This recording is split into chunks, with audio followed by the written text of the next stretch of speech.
ಅಜ್ಜಿ, ನಮ್ಮ ದೊಡ್ಡಪ್ಪ, ನಮ್ಮ ಅಪ್ಪ ಅವರೆಲ್ಲ ಅರ್ಕೆ ಮಾಡ್ಕೊಂಡಿದ್ವಿ. ಇವಳಿಗೆ ಮದುವೆ ಆಗುವವರೆಗೆ ನಿನಗೆ ಪ್ರತಿ ವರ್ಷ ನಾವು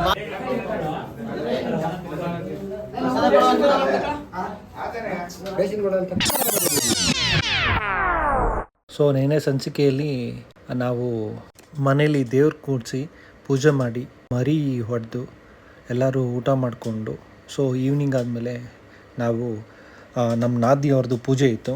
ಪೂಜೆ ಏನಪ್ಪ ಅಂದರೆ ಕಲಶ ಹೊರೋದು, ಗಂಗೆ ಕಲಶ ಹೊತ್ಬಿಟ್ಟು ದೇವ್ರ ಹತ್ರ ಸಮಥಿಂಗ್ ಹರಕೆ ಏನಾದರೂ ಇದ್ದರೆ ಅದೆಲ್ಲ ಮಾಡ್ತಾರೆ. ಸೊ ಅದನ್ನು ನಾವು ಈ ನೆಕ್ಸ್ಟ್ ಸೀಕ್ವೆನ್ಸಲ್ಲಿ ಆ ವಿಡಿಯೋ ಬರೋ ಮುಖಾಂತರ ನಾವು ಎಕ್ಸ್ಪ್ಲೈನ್ ಮಾಡ್ತಾ ಹೋಗ್ತೀವಿ. ಇವತ್ತಿನ ವಿಶೇಷತೆ ಅಂದರೆ ಅದೇ, ಯಾರ್ಯಾರು ಮನೆಗಳಲ್ಲಿ ಮದುವೆ ಆಗಿಲ್ದಿರೋರು ಇರ್ತಾರೋ ಸೊ ಅವರು ಗಂಗೆ ಕಲಶ ಹೊತ್ತು ದೇವರ ಮೆರವಣಿಗೆ ಮಾಡಿ ಸುತ್ತೋರ್ದು ಪೂಜೆ ಮಾಡ್ತಾರೆ. ಸೊ ಅದನ್ನು ನೆಕ್ಸ್ಟು ಆ ವಿಡಿಯೋ ಡೈರೆಕ್ಟ್ ವಿಡಿಯೋದಲ್ಲೇ ನಾನು ನಿಮಗೆ ಹೇಳ್ತೀನಿ, ನೋಡ್ತಾ ಇರಿ.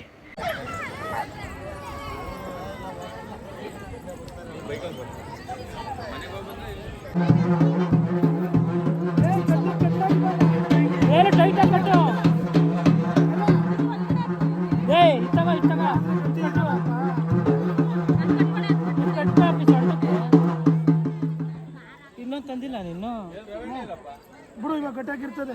ಸಾಕು, ಸ್ಟಾರ್ಟ್ ಆಯ್ತಲ್ಲ. ಇಲ್ಲ ಅದು ಹೂವು ಮಲ್ಗೆ ಅದಕ್ಕೆ ಸುತ್ತೋತದೆ ಗೊತ್ತು ಅಪ್ಪೆ. ಅದಕ್ಕೆ ಕನಕಾಂಬ್ರ ಇಲ್ಲ ಹೂವು ಸುತ್ತರೆ ಹಂಗೆ ಅಂದರೆ ಇದು ಹಾಕ್ಬೇಕು ಸೆಂಟ್ರಿಗೆ.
ಹೇಳಮ್ಮ ಹೇಳಮ್ಮ ಸ್ವಿಚ್ ಏನು ಮಾಡ್ತು ಹೇಳು ಸ್ವಿಚ್ ಏನು ಮಾಡ್ತು ಹಾಂ ಆಟ ಎಲ್ಲಿ ತಲೆ ಮೇಲೆ ಇಟ್ಕೋಗಿ ತಲೆ ಇಟ್ಕೊಂಡು ಆಡ್ತಾ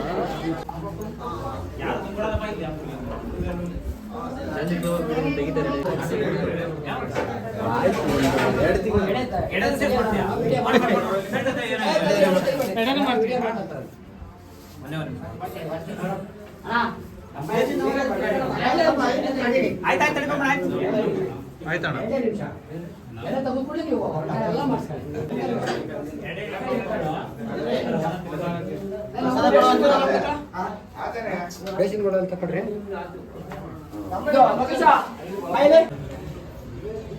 ನಮಸ್ಕಾರ ಎಲ್ಲರಿಗೂ ಓಶೋ ಹರೀಶ್ ಬ್ಲಾಗ್ಸ್ಗೆ ಮತ್ತೆ ಸ್ವಾಗತ.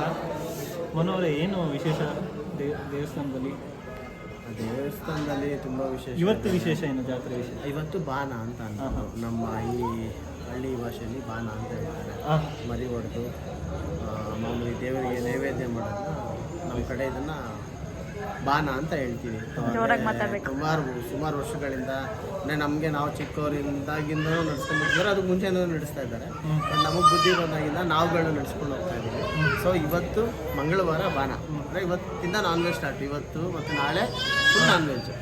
ನೆನ್ನೆ ಬಂದ್ಬಿಟ್ಟು ವೆಜ್ ಮಾತ್ರ ಇರುತ್ತೆ. ಒಬ್ಬಟ್ಟು, ಪಾಯಸ, ಈ ಥರ ಸಿಹಿ ತಿಂಡಿಗಳನ್ನ ಮಾಡಿಕೊಂಡು ಮಾಮೂಲಿ ಹಬ್ಬ ಮಾಡ್ತಾರೆ.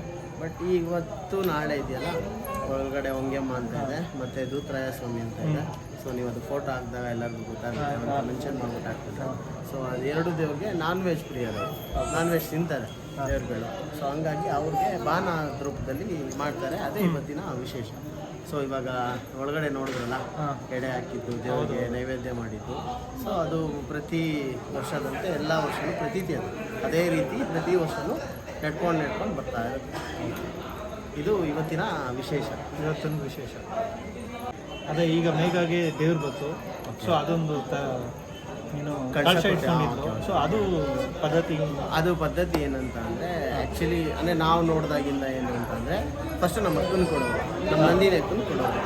ರೀಸನ್ ಏನಂತ ಅಂದರೆ, ನಮ್ಮ ಅಜ್ಜಿ, ನಮ್ಮ ದೊಡ್ಡಪ್ಪ, ನಮ್ಮ ಅಪ್ಪ ಅವರೆಲ್ಲ ಅರ್ಕೆ ಮಾಡ್ಕೊಂಡಿದ್ವಿ, ಇವಳಿಗೆ ಮದುವೆ ಆಗೋವರೆಗೆ ನಿನಗೆ ಪ್ರತಿ ವರ್ಷ ನಾವು ಬಾನ ಮಾಡಿದಾಗ ಕಳ್ಸಕ್ಕೆ ಹೋಗ್ತೀವಿ ಅಂತ ಮಾಡಿದ್ವಿ. ಸೊ ಅದೇ ಪದ್ಧತಿ ಪ್ರಕಾರ ನಮ್ಮ ಅಕ್ಕನ ಮದುವೆ ಆಯಿತು. ನಮ್ಮ ಮನೇಲಿ ಬೇರೆ ಹೆಣ್ಮಕ್ಳಿದ್ವು. ಈಗ ಉದಾಹರಣೆ, ನಿಮ್ಮ ಧರ್ಮಪತ್ನಿಯಾದ ನನ್ನ ತಂಗಿ ಗೌತಮಿ ತುಂಬ ವರ್ಷ ಓದ್ತಿದ್ದಾಳೆ. ನನ್ನ ತಂಗಿ ನೋಡು, ಇವಾಗ ಪ್ರೆಸೆಂಟ್ ನೋಡ್ತಿರೋ ನಮ್ಮ ಮ್ಯಾಗಿ, ಅವಾಗಿಂದನೂ ನಮ್ಮ ಗೌತು ಮ್ಯಾಗಿ ಇಬ್ಬರೂ ಅಟ್ ಎ ಟೈಮ್ ಒಂದೇ ಸರಿಯಿಂದ ಟ್ರಾವೆಲ್ ಮಾಡಿದ್ರು. ಬಟ್ ಗೌತು ಮದುವೆ ಆದಮೇಲೆ ನಾವು ನಿಲ್ಲಿಸಿದ್ವಿ. ಸೊ ಇವಾಗ ನಮ್ಮ ಮ್ಯಾಗಿ ಕೈ ಮಾತ್ರ ದೇವ್ರಿಗೆ ಕಳಶ ಹೋಗ್ತು.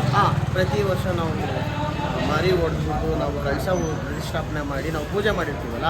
ಸೊ ಅದರಲ್ಲಿ ಏನು ಇರುತ್ತಲ್ಲ, ನಮಗೆ ಬೇವಿನ ಸೊಪ್ಪು, ಮತ್ತು ಆಮೇಲೆ ಏನಂತಾರೆ ಅದು ತೆಂಗಿನಲ್ಲ ಅಡಿಕೆ, ಒಂಬಾಳೆ, ಅದನ್ನು ದೇವ್ರಿಗೆ ಏನು ಮುಡ್ಸಿರ್ತೀವಲ್ಲ ಅದನ್ನು ತಗೊಬಂದ್ಬಿಟ್ಟು ಇಲ್ಲಿ ಪ್ರತಿಷ್ಠಾಪನೆ ಮಾಡಿ ಕಳಶ ಮಾಡಿಬಿಟ್ಟು ಪ್ರತಿ ವರ್ಷ ನಾವು ಮಾಡ್ತೀವಲ್ಲ ಅದೇ ಥರ ಈ ಕಳಶ ಪ್ರತಿಷ್ಠಾಪನೆ ಮಾಡಿಬಿಟ್ಟು ಇಡೀ ದೇವಸ್ಥಾನದ 3 ಸುತ್ತು ಮಾಡಿ ದೇವರಿಗೆ ಅದನ್ನು ಅರ್ಪಣೆ ಮಾಡೋದು ಕಳಿಸಿದ ಪ್ರತೀತಿ. ಓಕೆ, ನೋಡಿದಲ್ಲ ಗೈಸ್, ನೆಕ್ಸ್ಟ್ ಇದೇ ಥರ ನಾಳೆ ಜಾತ್ರೆಯಲ್ಲಿ ಏನೇನು ವಿಶೇಷತೆ ಇದೆ ಅನ್ನೋದನ್ನು ವಿಡಿಯೋ ಮುಖಾಂತರ ಸಿಗೋಣ. Thank you. ನಾಳೆ ಮತ್ತಷ್ಟು ಜಾತ್ರೆಯ ವಿಶೇಷತೆಯೊಂದಿಗೆ ಸಿಗೋಣ. ನಮಸ್ಕಾರ.